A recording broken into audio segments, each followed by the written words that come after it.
Rob McEwen, good morning. How are you? I'm great, Andy. Thank you very much. You're very welcome. Thank you so much for joining us here. First, let's start out with, we're at the 2025 Rick Rule Symposium, the Rule Symposium here. What's the energy like here first, just here? Is it different than other places you've been or other times that you've been? And really talk about that and really talk about where we're at. It seems like a lot of money's coming back into the mining space and also the junior mining space. I'd say it's viral. It's infectious. This enthusiasm for what's happening in the industry. I mean, it's being propelled by the price. All of a sudden, margins are appearing. There's greater interest, and it's still small, but in the metals space. Mm-hmm. And I think people are starting to think. They're looking at commodities and saying they're at a 55-year low to financial assets. Commodities are cyclical in price, and we appear to be at the bottom, and we're into the start of a new run on commodities, precious metals. And so there's an excitement about a brighter future. Yeah, that's music to my ears, and I would agree with you. And a lot of the feedback I get that are not from people, investors that are not in this space, but they're interested, is I get, well, gold's been on a tear for a couple decades now. Is this over? Why should I get in now? And what are your thoughts on that? Where are we at, if you would, in the 9-inning baseball game? Are we in the early still innings, or are we in the later stages, or middle stages, would you feel? We're in the second inning. We're not in the ninth. Right? Yeah. You could start seeing momentum. I was, earlier this year, I was in Saudi Arabia. And they have a mining conference there that started 4 years ago. Okay. And the first year there was only 7,000 attendees. This year there was 27,000 attendees. Wow. And Saudi Arabia, I thought, was one of the first countries to realize that there's shortages occurring in the world. Mm-hmm. And the government there just had a big bear hug embrace of the mining industry. And it was very refreshing, and you're starting to see other countries going, hey, wait a minute, with all the global conflicts that are going on, the sources of supply are no longer as safe or as reliable as they were in the past, and we have to find new ones. And so there seems to be a race around the world by sovereign nations, large corporations, to try to get new sources of supply that they can rely on. In our copper project, we have the 6th largest car manufacturer in the world, Stellantis, as our 2nd largest shareholder. And we talked to a number of car companies, and one thing that really surprised me, Volkswagen, when we talked to them, they said they had 6 geologists on staff. And you go, wait a minute, this is a car company. Right, yeah. So we're almost going back to the days of Henry Ford, when he went around the world and saying, well, I'm going to buy a rubber plantation in Brazil. I'm going to buy a nickel mine up in Canada. And you're looking at all of this integration. Yeah. And China has been very aggressive buying in Africa. And so Washington's now saying, oh, critical minerals, we better encourage that. What about copper? We're going to put a big tariff on to encourage domestic exploration and production. Mm-hmm. Because America, about half of the copper used annually is imported. So, and other countries are starting to wake up. Oh, mining is usually large capital investment, mm-hmm. long-term employment, high-paying jobs, mm-hmm. and the economic multiplier is about 2 to 1. Whereas if you put $1 into a service industry, it's about 60 cents. Right. So of economic value. Yeah. So people are going, well, where are we going to create employment? Right. In mining, hopefully, and it looks like that's becoming the case from what you're telling me. So about all that in commodities, we share the same opinion that we're in the early stages of gold bull market. We're both very emotional for all the right reasons, emotional in the sense of sound money, all of that with precious metals. But what other commodity sectors besides gold, silver, as well as copper, do you find interested in, and do you think that there are opportunities here? I think the broad range of commodities could be foods, grains. Why? Trade routes have been disrupted. Sure. Yeah. There have been areas that are no-fly zones now. Right. And that's the world's growing. There's lots of debt. There's people who are hungry. Asia is still building. So there are all the materials you need to construct modern civilization. And if you look at a lot of the mines that are there, there hasn't been a lot of investment in the last 15, 20 years. Yeah. So, and the time now to bring a new mine on is between the time to make a discovery and the discovery gets to a point that you can say it's economic. You could be looking at 15, 20 years between the discovery of the first excitement about the mineral and when it comes into production. Right. And the costs have gone up, inflation's here, so there's a lot of restraints on jumping in immediately. Yeah. Tell me about when you're allocating capital, whether it's a company here, and I know you have this huge portfolio. I've actually talked a lot with some of your companies that you're invested in. I've met them in Atlanta when they've come through and see you as an investor allocating capital. What do you look for in evaluating a project or a company? What stands out to you? What are your top few things that are going to check those boxes? Usually, price is my first focus. Price? Price of the commodity or the stock price? The stock price. Okay. And where is the company? I like distress. So yeah. I like to buy things that other people don't want to buy. Okay. So that means they're usually at the bottom. They are having difficulty finding capital. So you usually get an attractive entry point. Right. Then I look at how much do the principals have invested in it. Are they all riding just on options and they have no money in? Right. In that case, I usually say, nice to meet you, but goodbye. Right. I'd like to see financial commitment. You're looking at, and I'm pretty well focused on gold, silver, copper. Right. Not looking much beyond that, although there's lots of opportunity in there, but that's just where I focus. Yeah. I look at the grade. I know. Yeah. High grade is a shiny, Grade is bright king. object that I'll look at very closely. But then looking, where is it? Is there infrastructure? I have a preference right now for past producers that there's infrastructure in place.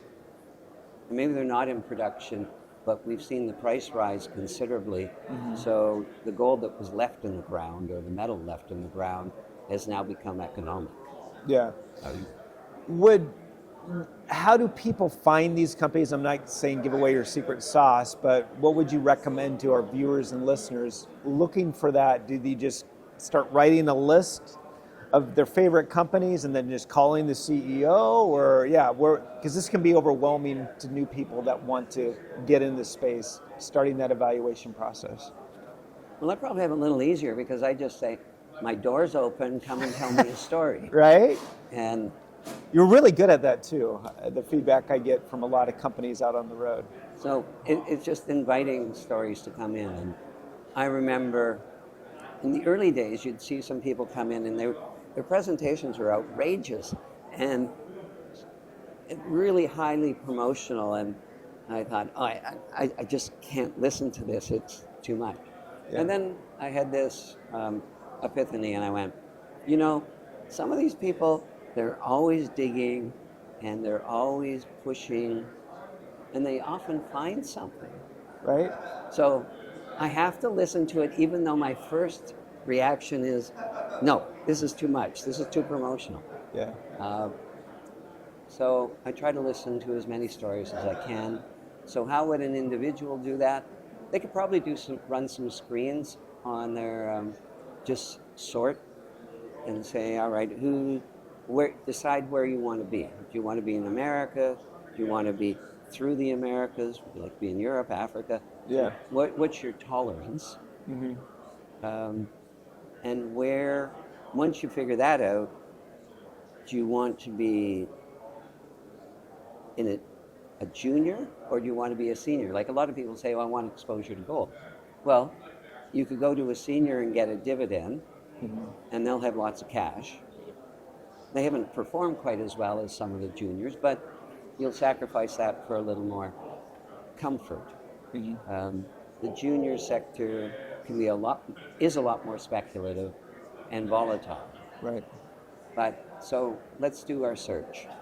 You could come to a show like this, Rick Rule's show, or others, and wander around. I mean, you might feel at times it's like, not here, but I know the PDAC in Toronto, Prospectors and Developers Convention. It's a very big one. I've often told people, well, just put a bag over your head, walk down the aisles, and every booth you stop at, you'll hear the same story. Right, right. We've got a new deposit, it's lots of gold, it's high grade. We're going to the moon. We're going to the moon. Yeah. That Yeah. doesn't really help you. Right, right. But you want to get a flavor. There's some good market letter writers out there. And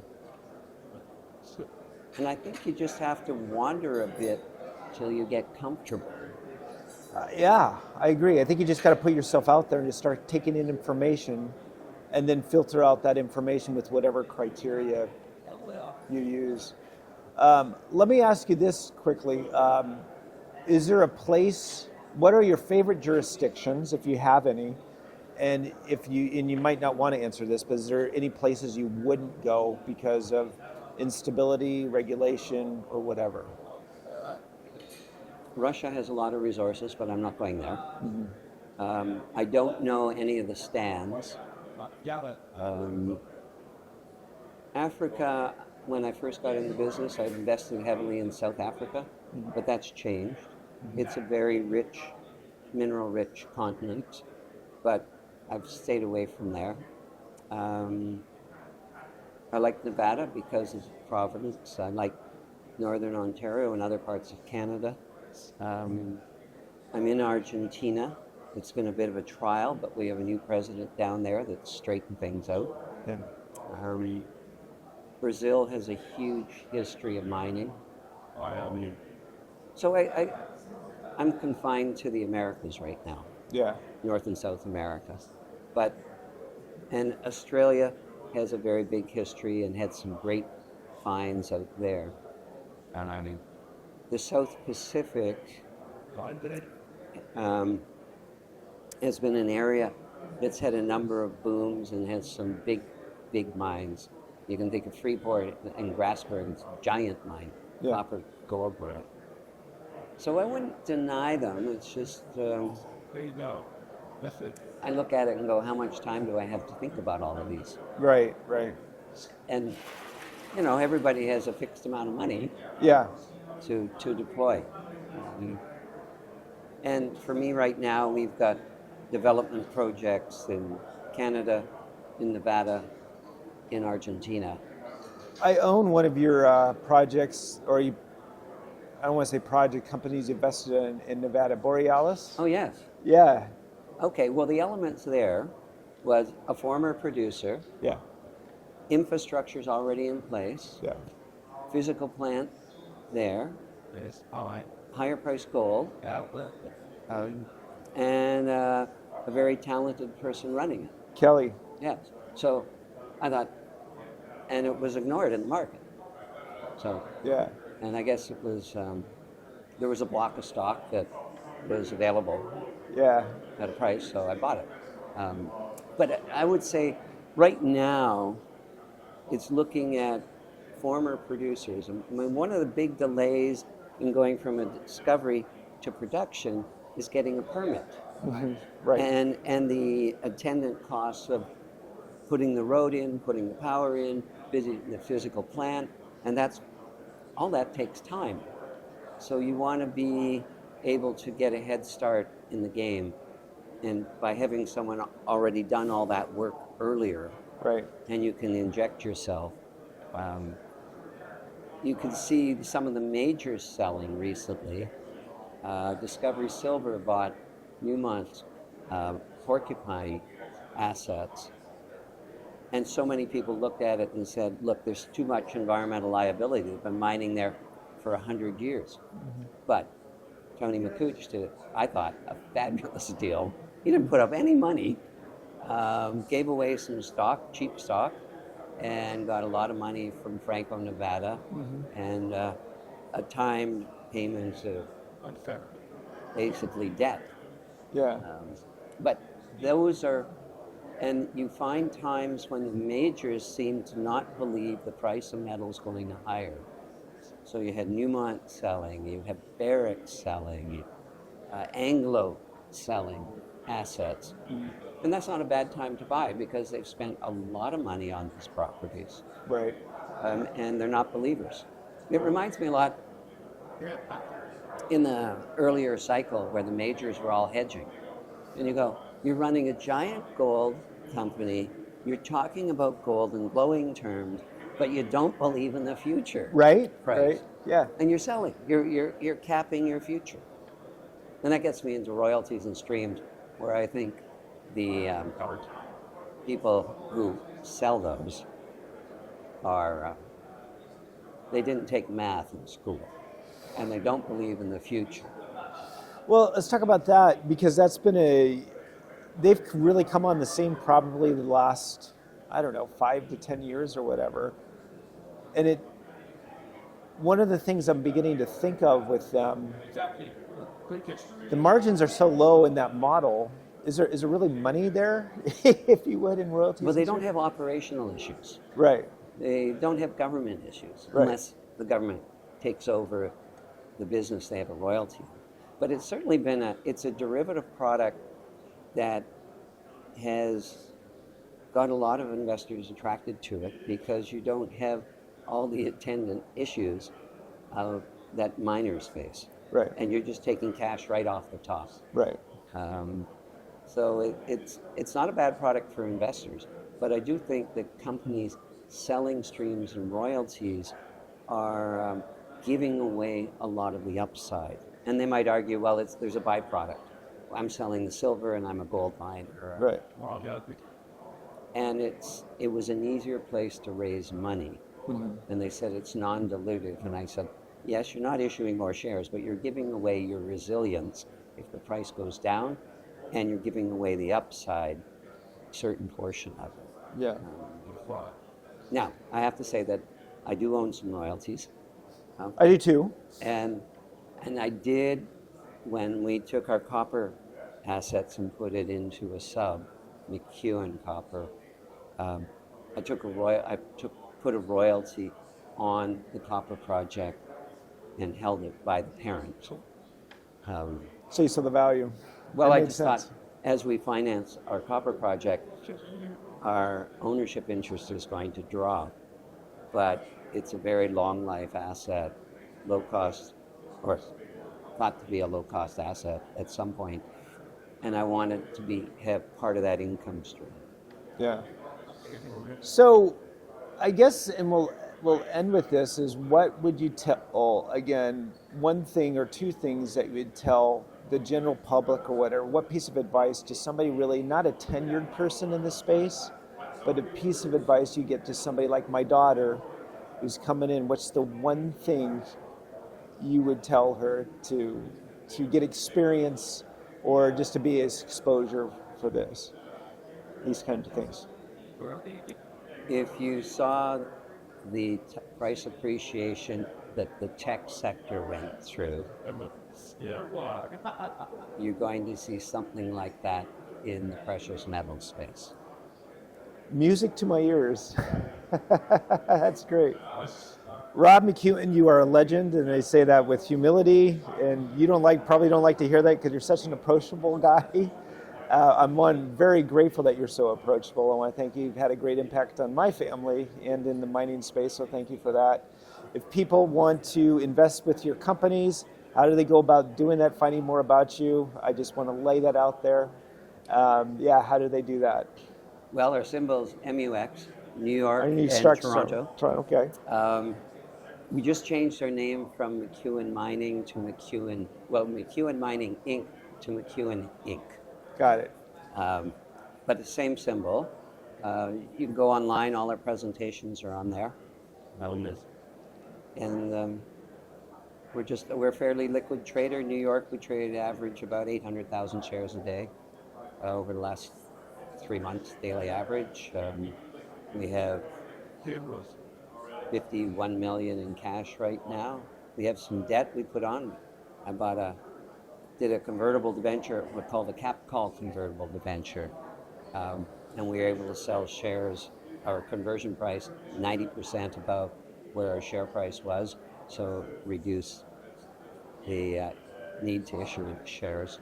Got projects through the Americas and got a giant copper option.